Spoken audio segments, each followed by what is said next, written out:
Hey everybody, I'm Dale Earnhardt Jr. and this is the Dirty 30. The best highlights from all of our podcasts this week. 30 minutes every single Friday. The Dirty 30 coming at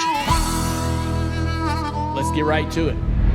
This happens from time to time. We get ourselves a little bit mired in the conversation around, the direction of the sport, and we do that from time to time. Well, things are good, and then something will happen. There'll be a race, and we get all riled up, and social media gets us riled up, and man, it happens fast. Things are great. Oh, sky's falling. Oh, things are good again. Sky's falling. You could have 5 great races, and one bad one, races them all. Oh, yeah. But, so I admit that. I admit we do that. But we got into a conversation and a debate with, there's a lot of people on social media that have opinions about NASCAR, good and bad, right? And, of course, I think everybody wants NASCAR to be awesome, right? In their version of awesome, whatever that is, right? Everybody wants NASCAR to succeed. Now, there might be some people out there that want NASCAR to fail, but we don't pay attention to them people. Everybody that's in the room that's conversating, whether they agree or not, is in the end wanting the best for NASCAR, right? A successful NASCAR. But I'll tell you, I've been talking about the short track package and how they need to act and they need to be working on it, improving it, trying to make sure it's as good as it can possibly be. And they go out and have a great race. That's short track. Is there no problem? Is the next gen car okay at short tracks now? The tire, like you were fighting the tire so much that you didn't have the grip. The one thing that I asked for at the short track races was for the guy, if he was, mad enough or aggressive enough, if a guy wanted to drive down in the middle of the corner and run in the back of somebody and knock them up the track, I wanted them to be able to do that. Even if that's not the wise decision, I want those drivers to be able to make some dumb decisions. And, in the 80s, that's what I loved about NASCAR. And I loved that guys could run into each other and push each other around, even in the 90s. Or, all my life growing up in NASCAR. NASCAR was hitting, pushing, shoving. My dad was very aggressive. That's what it was built off. Yeah, I loved it. And with this car, my complaint a couple weeks ago was that, a guy can't drive down in the corner and hit somebody in the back bumper and push them up the track because they would get aero tight and lose the grip, and they knew that wasn't realistic. But they did it this weekend. The 99 Suarez knocked into 54 up the track into the 45, hell of a wreck, or big drama. And I watched some of the race. They're driving right on each other's asses in the corners. So maybe the tire is a bigger part of this than I realize. Yeah, Goodyear's been crushing it for helping save NASCAR, really. Think about it. Come on. It ain't saved it. If NASCAR's not dying. Not saving the sport, but with this next-gen car, Goodyear has been progressively trying more. I think it's just that. The tire may be a bigger part of this than I even realize. I think it's a huge part of it. Right? I still, would I have built the car this way? No. And I said it, 4 or 5 weeks ago. It is what it is. It ain't changing. A lot of money's been spent to get down to get this far down the road, right? You'd have to spend that much money to get back, I'd assume. But the car is what the car is. So if we got what we got, and Goodyear can do what they did this past weekend, maybe we kind of have an opportunity. Maybe there is light. This is light at the end of the tunnel. Maybe this is the path toward something we can all appreciate. What I did hear from Goodyear over the past probably 2 or 3 months, TJ, is that they are pretty much at the end of their rope in terms of how soft they can build this tire until they can retool at the plant. So they want to go softer, even more.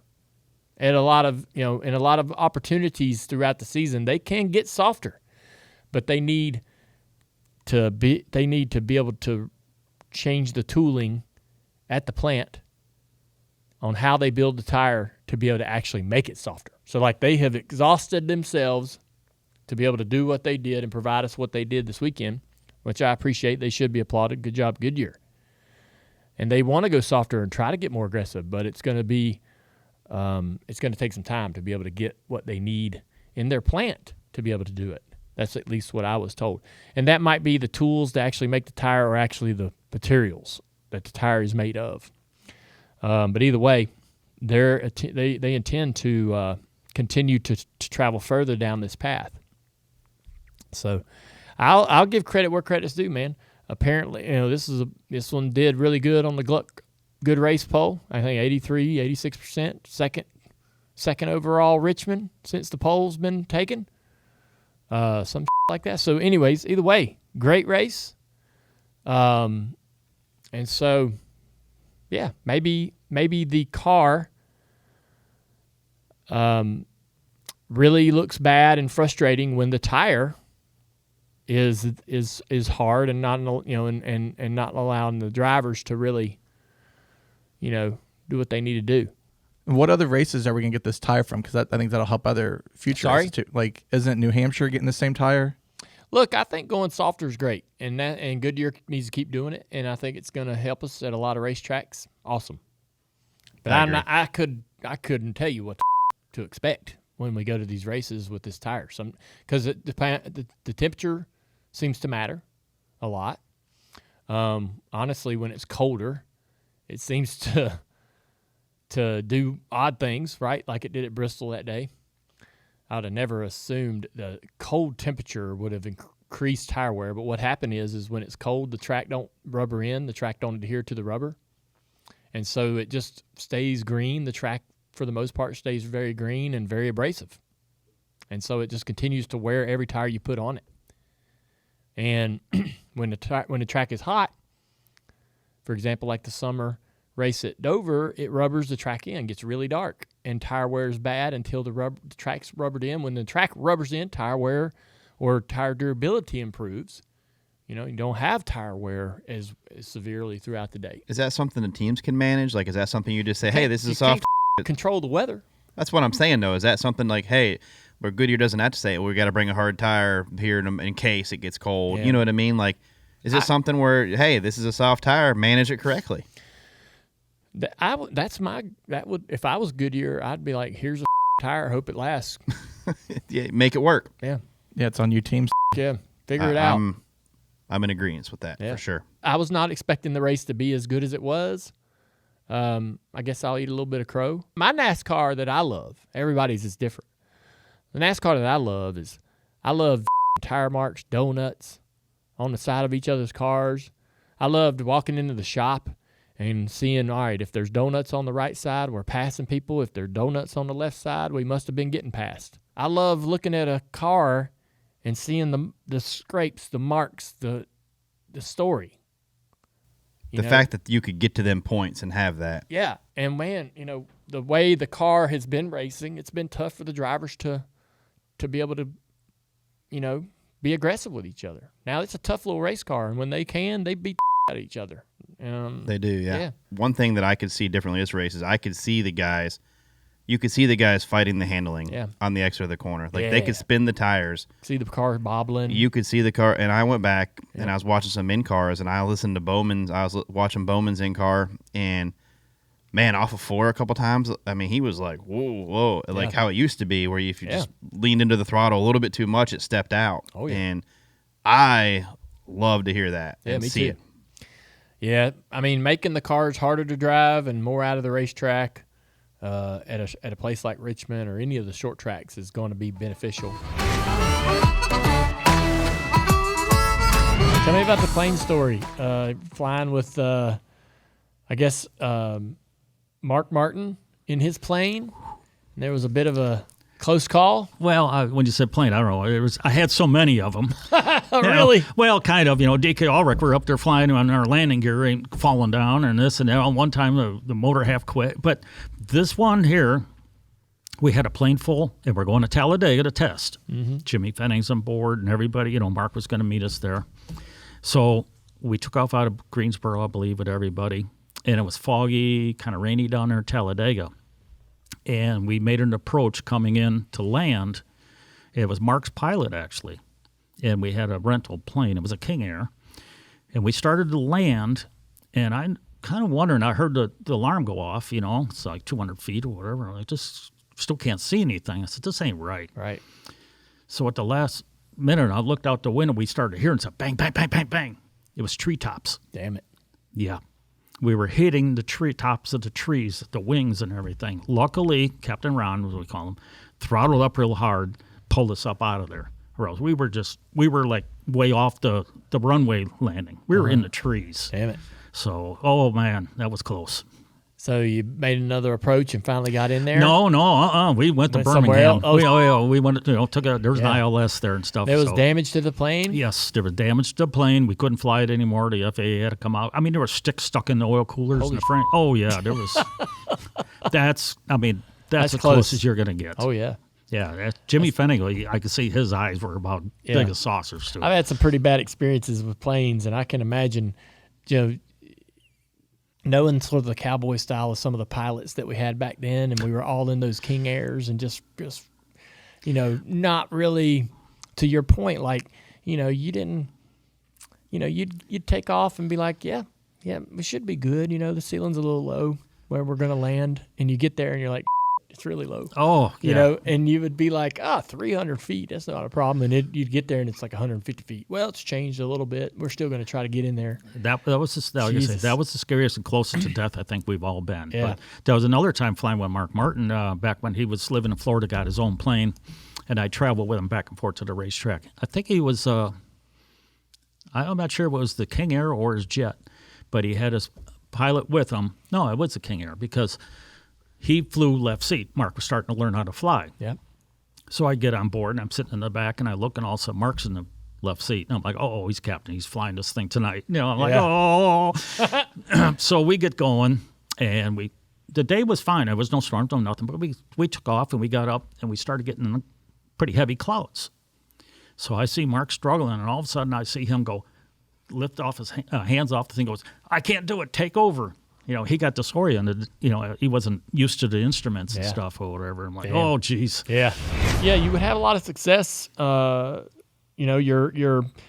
Cup series was, your Cup career was over, but you would have this entirely new, complete chapter through racing in the Truck Series. You got 7 wins in 2001, second in the points to Jack Sprague, 2004, from 2002 to 2004, you were third in the championship points each season. Mm-hmm. But in 2003, you announced that you were fighting bladder cancer. Well, yeah, I had that. I don't remember that. I didn't remember you even having to go do that. I mean, it's just everybody has their own little deal. How did you manage to? How did you discover what was going on? Well, actually, how I discovered it was Jimmy Smith took myself, Jason Leffler, and we all went up to Salt Lake City, Utah, for snowmobiling. Mm-hmm. I think even Evan Walker Evans was there, and a few, we had a great time. I went to the bathroom, and I had blood. Mm-hmm. Like, this ain't right. So it continued on. So I'm like, I better go see a doctor about this. So I went to the doctor, and they said, yeah, you got bladder cancer. You got a tumor in your intestines and this and that. So I was like, oh, great. Here we go. Is this something that did you know about your family history? Was there any kind of connection? No. Nothing that made this sense. This was just completely out of the blue. Yeah, completely out of the blue. So, they had to go in and get this golf ball size tumor broke up and pulled out of me. I'm not even going to tell you where or how it came out, but it was not nice. Yeah. So I was in the hospital for a day or two there. Then I had to go back and do a chemo, for like a month or 2 months. Yeah. So this was going on while I was racing. I'd go do chemo on Tuesday and then go race on the weekend. Yeah. But it didn't bother me that much. Really? No. Yeah. Oh, I was the first time they even had a backup driver from Martinsville because Jimmy Smith says, I'm going to have somebody here just in case you can't.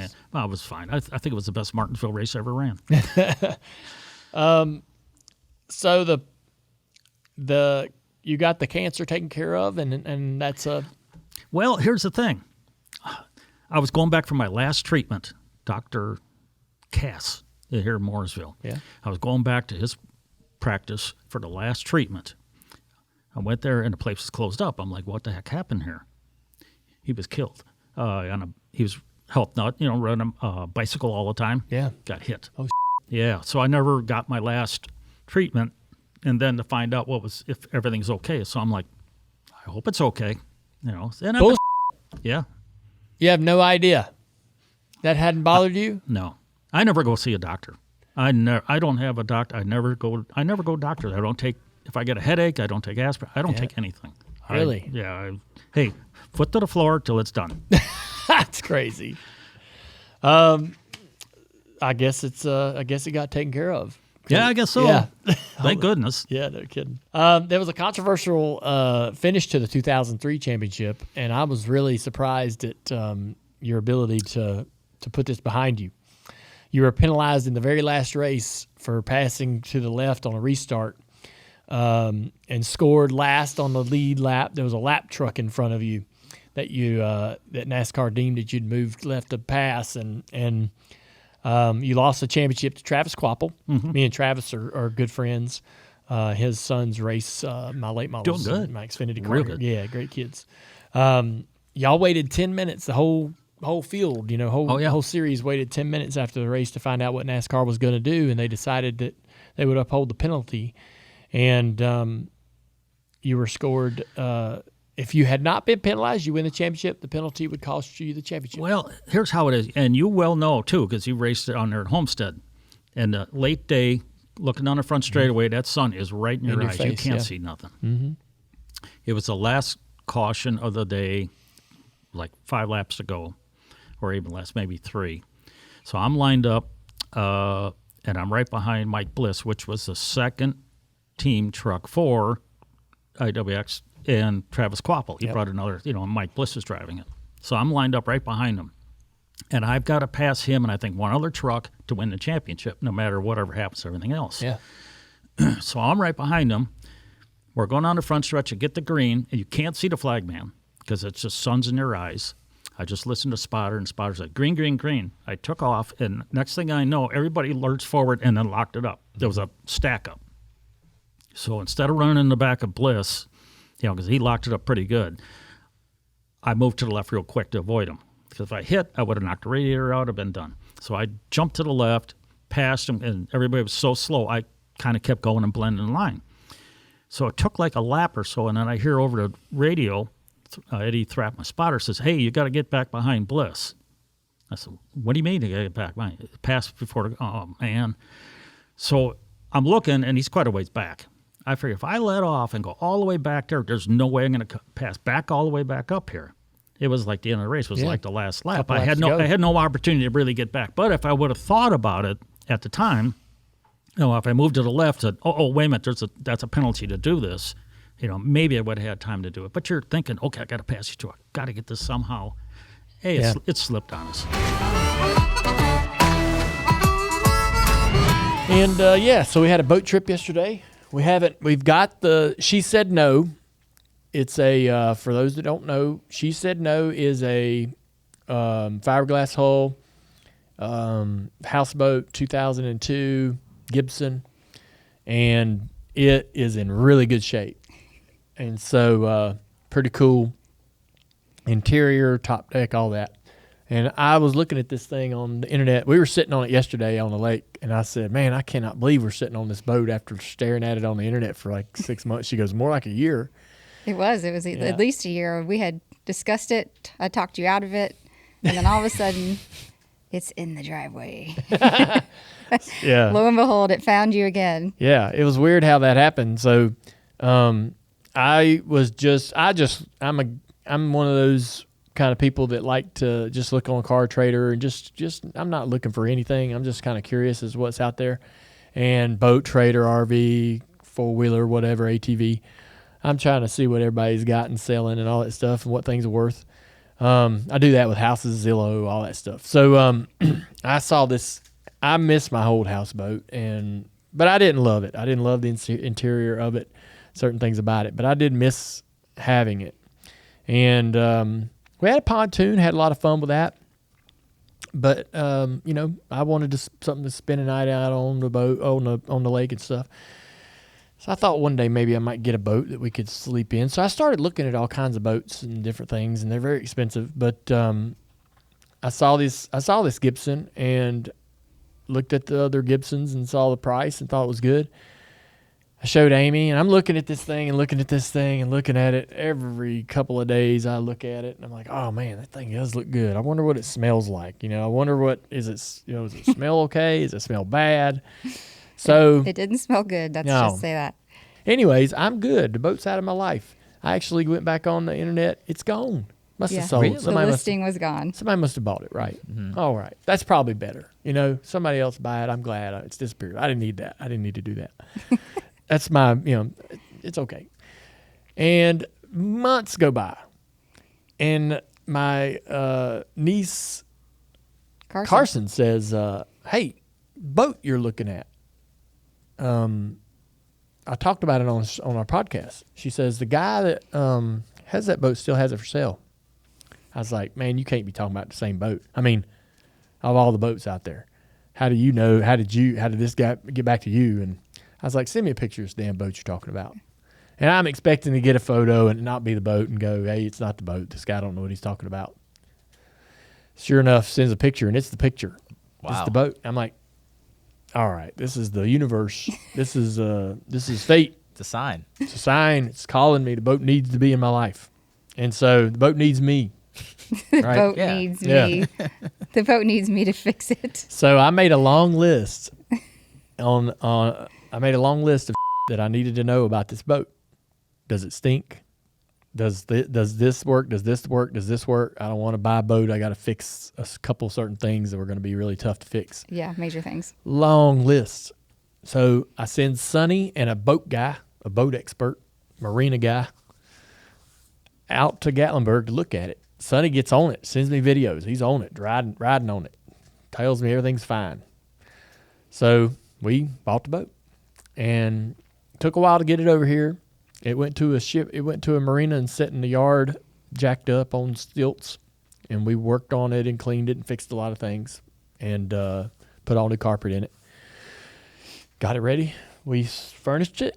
And we called it She Said No because because this is just a joke. Yeah. And until recently, I think Amy it finally clicked for Amy, I think, in the last month or so. Yeah. I mean, I've been going to enjoy the boat. It was fun. It was fun going out yesterday. We decided we were just going to take Wednesday, since there was nothing on the calendar, and go hang out with no kids. Awesome. They had school. It was great. And it was great. It took me a solid 4 hours to truly relax. I asked Dale, I'm like, what time is it? Because I actually just stopped thinking about all the things I have to do. And it took about 4 hours. It took him about an hour and a half. But we get on the boat. And we get out of the slip, no problem. We cruise. Dale throws the anchors out. And then all of a sudden, the boat dies. Oh, no. The generator goes out. Quit running. I mean, he had cracked one beer. And we had just sat down upstairs. And he's like, there's no motor. There's nothing's going. The radio stopped. Everything stopped. And he's like, oh, crap. So he goes downstairs, and I stay away just to not get in the business. And he's got the deck flap open, and he's looking around where the engines are and everything, the batteries. And he's tinkering and messing, and I feel like he's going to figure it out at some point because he just is good at that. You know what I mean? I was not worried whatsoever. I was getting a little hot up there. Yeah. I'm like, oh, crap. I hope he gets it moving soon. All of a sudden, I hear his pitch. He's got Sonny on the phone, and he's FaceTiming. Just trying to work through it together. And I hear his voice get really high pitched. And I didn't hear what he said, but I knew it wasn't probably something nice. And so I slowly slink down the stairs and get a little closer. I'm like, is there anything I can do to help you? And he's like, not unless you can fix a generator. I'm like, I'll just get my broomstick and go get my one and I'll be right back. And I went back upstairs and just sipped my wine and was, texting with Sonny and Katie. I was like, oh gosh, this is bad. This is so bad.